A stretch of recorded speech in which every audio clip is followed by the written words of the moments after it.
కాలేజ్కి వస్తున్నప్పుడు నేను నిజంగా అటెండెన్స్ మీద ఫోకస్ చేయాలా? సో నువ్వు బంక్ కొడుతున్నావు అంటే మాత్రం హెడ్ మార్క్ వేసుకుంటారు, ఈ పర్సన్ ఎట్లయినా కానీ టార్గెట్ చేయాలి అనేది. స్పెసిఫిక్లీ M1 ఇంకా డ్రాయింగ్ అవి మళ్ళీ 4th ఇయర్ దాకా కంటిన్యూ చేసుకుంటారు. ఎందుకట్లా? What could be the reason? ఇవి మాత్రం డేంజరస్ సబ్జెక్ట్స్. వాటిల్లో బ్యాక్లాగ్ పడ్డాయి అంటే మాత్రము నీ బీటెక్ 4th ఇయర్ వరకు ఫినిష్ అయితే కాదు దేవుని కూడా తెలియదు. మార్క్స్ ఏముంది, వస్తే లేకపోతే లేదు, జస్ట్ నంబర్స్ ఉంది షీట్ అవి. సో టెక్నికల్ స్కిల్స్ ఇంపార్టెంట్, నాకు మార్క్స్ ఇంపార్టెంట్ కాదు అంటారు. నీకేమనిపిస్తుంది? Going to be entry card for your interview. అది నీకు అట్లా అనిపిస్తుందా? అంటే మిడ్ ఎగ్జామ్స్ కూడా ఈక్వల్ ఇంపార్టెంట్ అని చెప్పేసి ఎగ్జామ్స్ తోటి అంటే మిడ్స్ని యావరేజ్ తీస్తారు.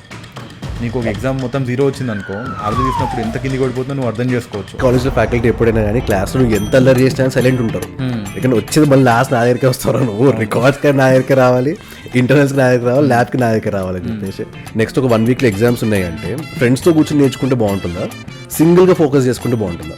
డిపెండ్స్ నీకు ఎంత నాలెడ్జ్ ఉంది అని దాన్ని బట్టి. గుమ్మడికాయ గుమ్మడికాయ రాసుకుంటే